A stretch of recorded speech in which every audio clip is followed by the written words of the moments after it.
Rigdon. Yes, for the ancient peoples that revered the ox as a sacred animal, such an associative interpretation of this knowledge was typical indeed. More precisely, the bull, the cow, and the snake, as well as other representatives of the tangible animal world, whom I have already mentioned, were made holy by people only because at one time the invisible structure of the human being and the world was explained to the previous generations using them as an example. The same applies to the plant world. The animals themselves, reptiles or plants, have nothing to do with this. This is akin to taking an apple and comparing it with the shape of the soul in the transitional state. One can say that the soul is approximately the same, round in shape, that its shells have yellow and red colors.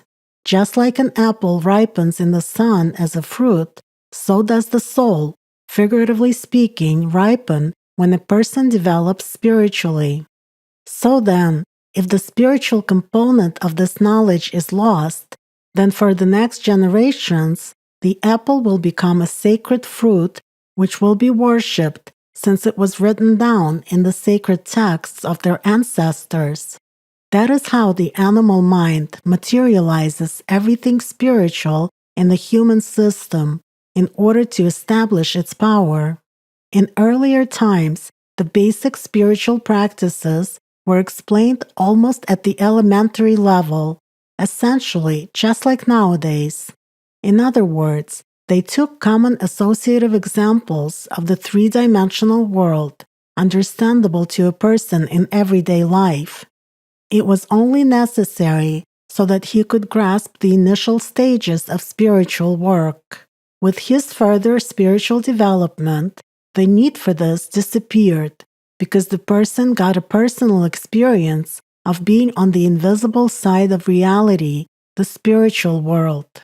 And that reality is impossible to explain in human words. That is why spiritual people understand each other without words. While those who do not know about the other side yet are fighting a losing battle, trying to grasp with logic that which can only be understood with feelings.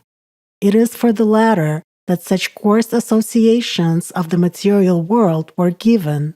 So getting back to the sacred symbols of the image of the bull, in the associative interpretation of ancient people, the bull's eyes represented a conditional symbol of the lateral essences, an elongated nose with a mouth, speaking or rather mooing about the past, meant the back essence, and the top part of the head with arched horns stood for the front essence, in the form of a crescent with horns pointing upwards, the sign of Allat, and as a symbol of the possibility of leaving for the other world. On the bull's body, they usually placed the sign of the circle, in which 6 lines were inscribed like a star with 6 rays.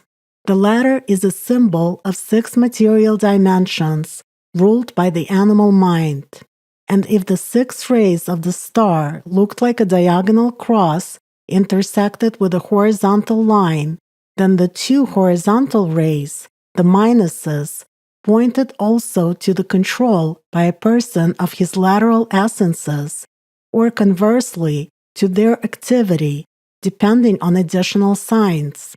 Incidentally, special emphasis was made on the bull's body, either on the abdomen as an associative image of the container of the animal world, or on the back in the associative understanding of the carrier, base of the material world.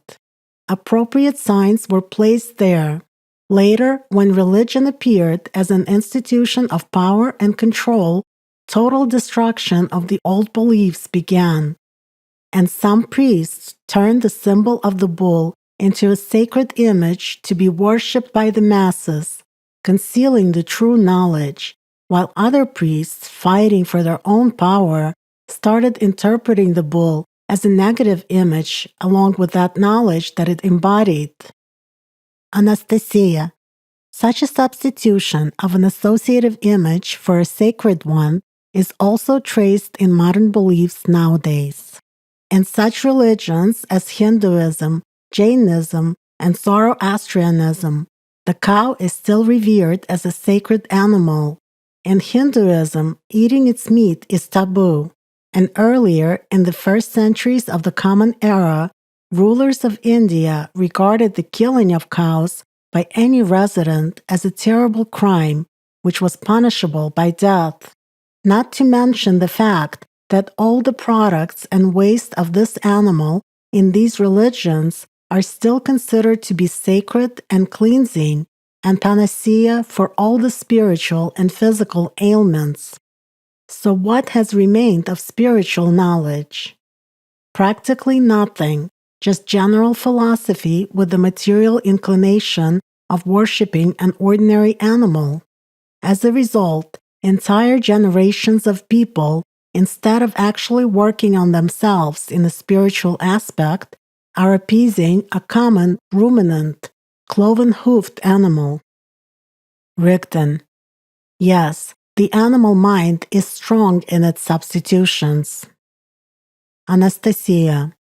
How quickly, after all, it implements its substitutions into the human consciousness, and how long they remain in the human society. All these ancient cultures that existed on the territory of ancient Eurasia and their echoes testify that people possessed spiritual knowledge, which was more important to them than everyday life. Apart from the above-mentioned cultures, there are many others that existed in the ancient times and had the same symbols and signs.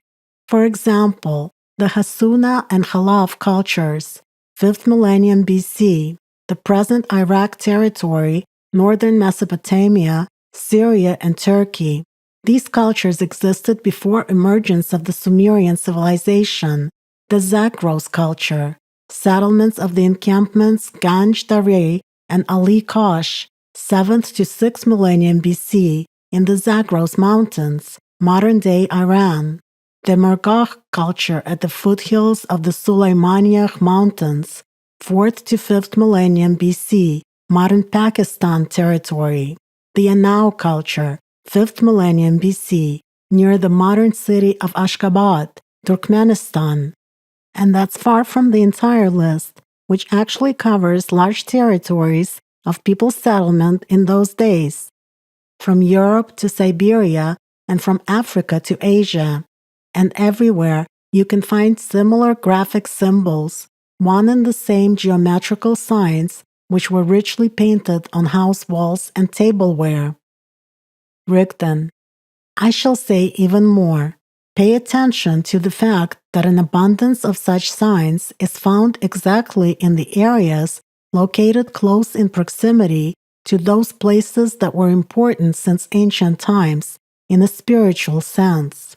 I mean those places where at some point in time, spiritual people who had appropriate knowledge activated certain working signs, the power of influence of which was preserved for millennia. Anastasia.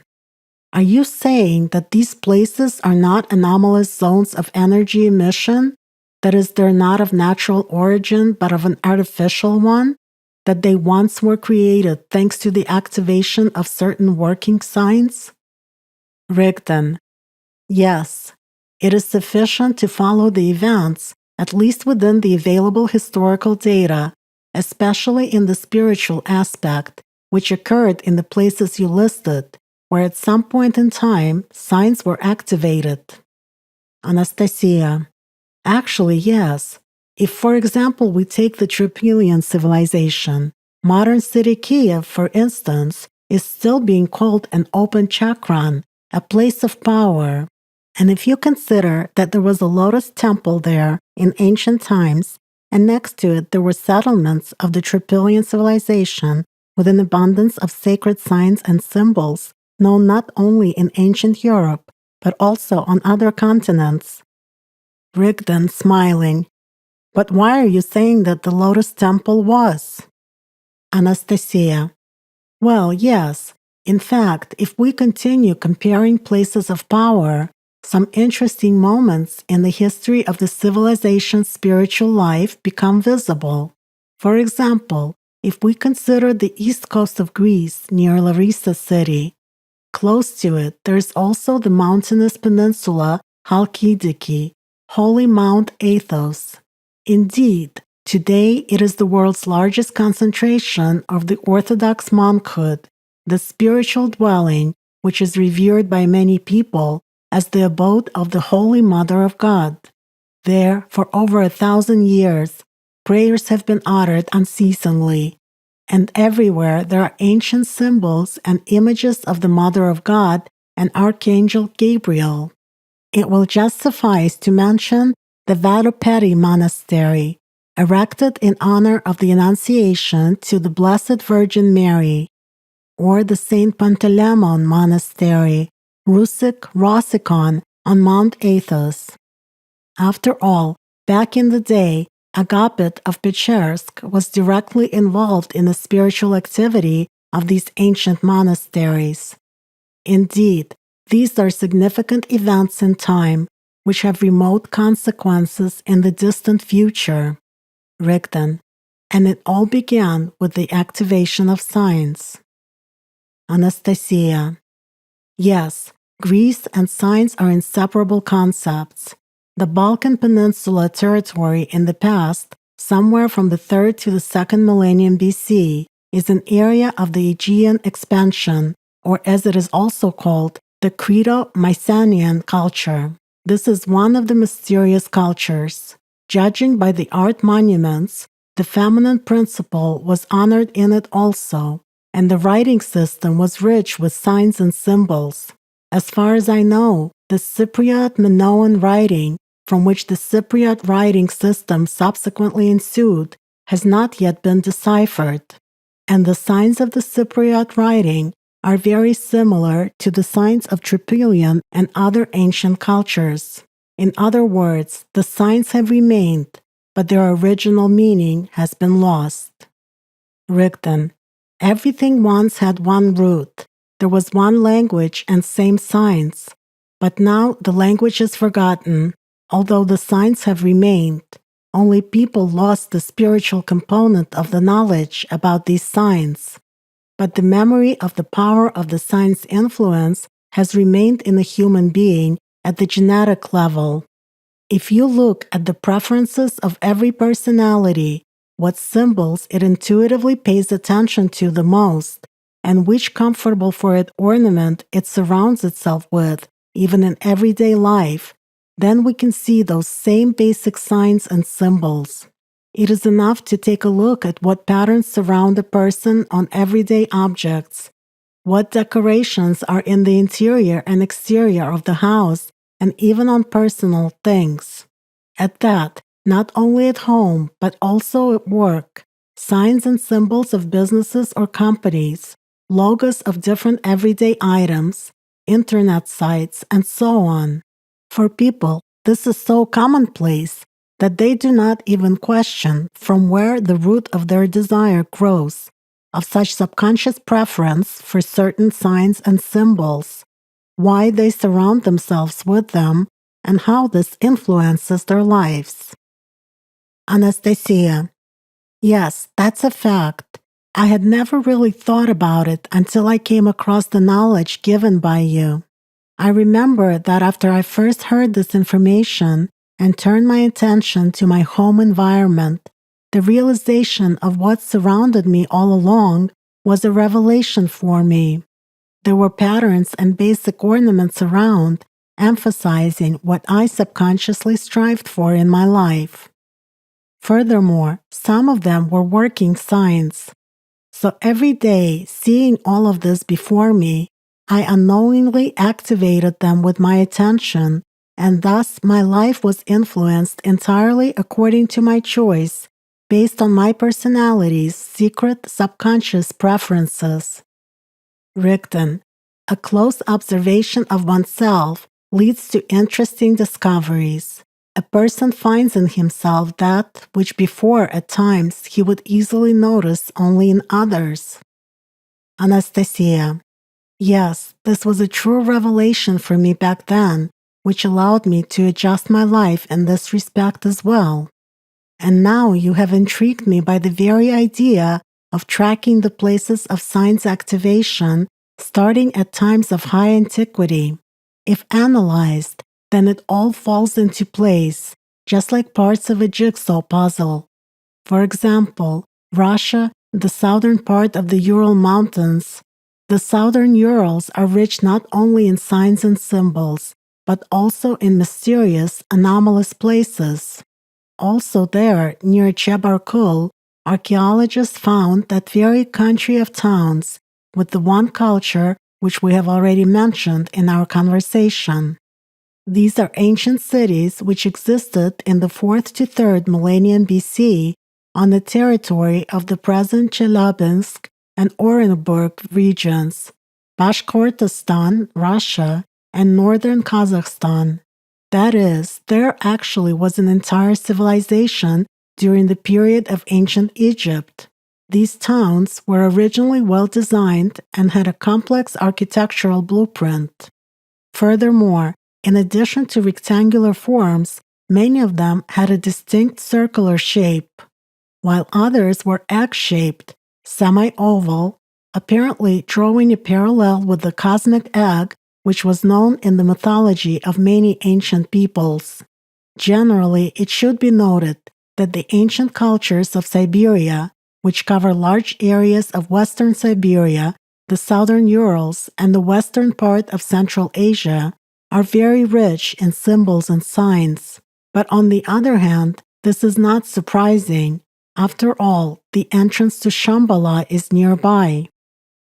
Rigdon: absolutely. The signs and symbols of those places are the richest and the most interesting for the researcher. But still, in order to have at least a general idea about them and see where the roots are growing out of, it is better to cover a larger area for comparing signs and symbols, from the western Siberia of Russia to the mountains of India, from the Iranian Zagros Mountains to the Mongolian Plateau. Anastasia: suffice it to mention Altai, with its unique archaeological findings and the presence of anomalous areas. The Zagros mountain range, modern Iran, is also quite mysterious, given the presence of many kilometers of limestone caves, which have retained not only their nature, but also human secrets, symbols, and signs for millennia. And if we consider the spiritual history of generations of the people who lived in those places, then we get rather interesting comparisons.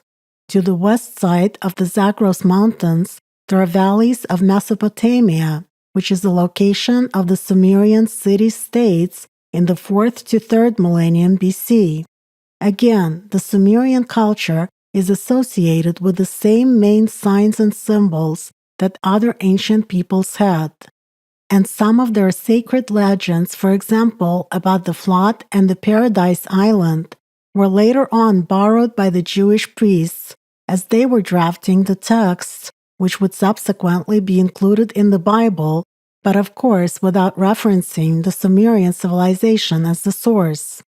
Well, and of course, one must not forget to mention Prophet Zarathustra, who preached the teaching about Ahura Mazda on these territories of ancient Persia in the 1st millennium BC, which are located precisely in the Zagros Mountains.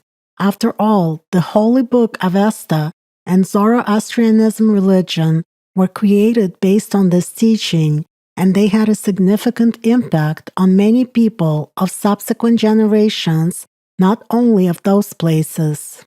As far as I know, this ideological concept of Zoroastrianism was once very popular in the East and had an impact on the formation of such mass religions as Manichaeism, Mithraism, Judaism, and also the Christian sect of Cathars, who quickly spread their influence in Western Europe in the 11th to 13th centuries AD, and whose religious beliefs were considered as dangerous heresy by the Roman Catholic Church. Well, this chain of discoveries becomes more interesting every time. Next, the archaeological culture Mehrgarh at the foothills of the Sulaimania Mountains, modern Pakistan. Rigdon, the most ancient cultures of Hindustan in the Indus Valley? Yes, those were very interesting times in terms of activating signs.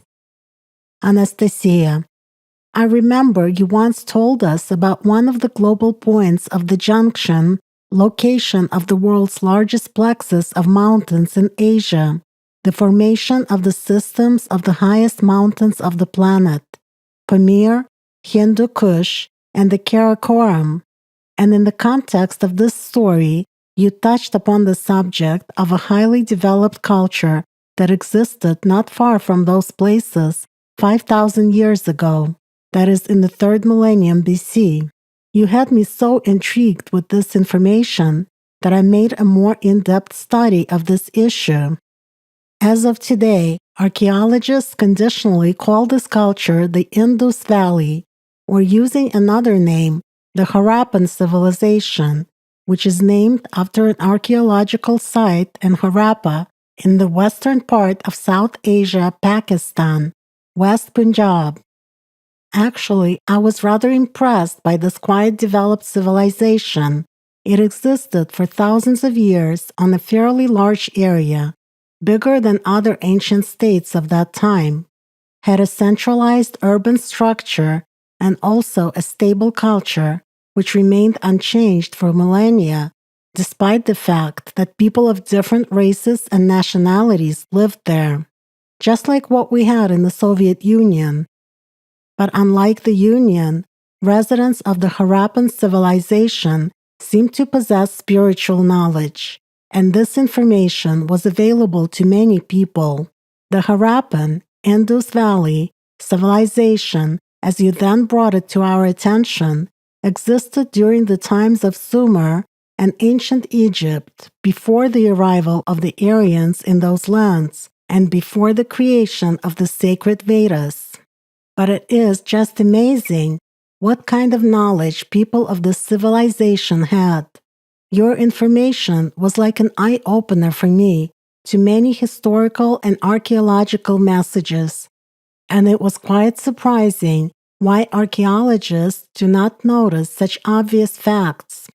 During the excavations, just like in the Trypillian civilization of ancient Europe and Çatalhöyük of West Asia, many female figurines made of terracotta were found there, which points to the veneration of the mother goddess and the feminine principle, that is, of the creating forces of Allat.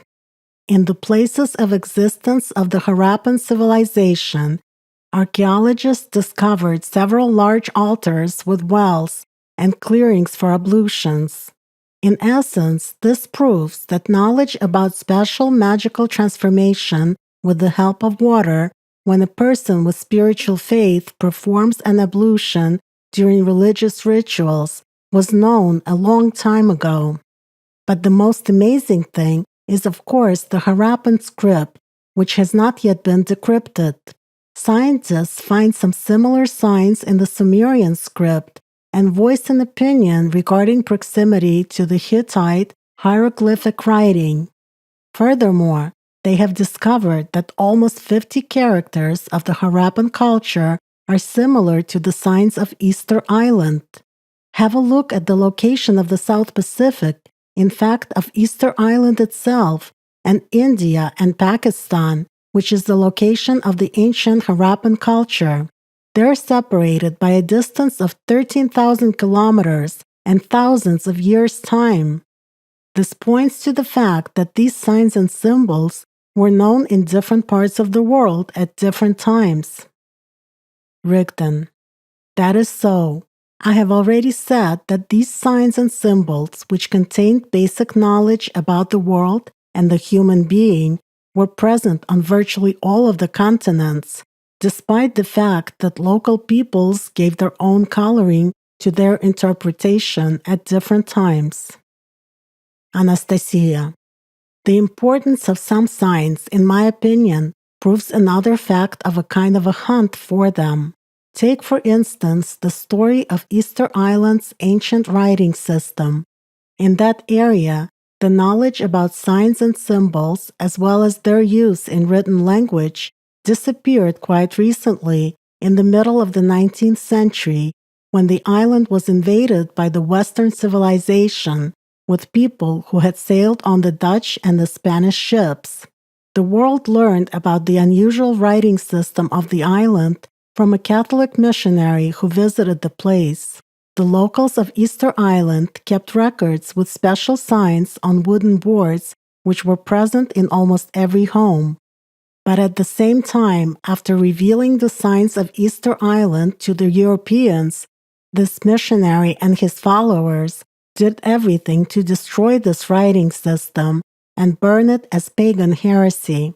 And what has remained of this culture which existed just recently?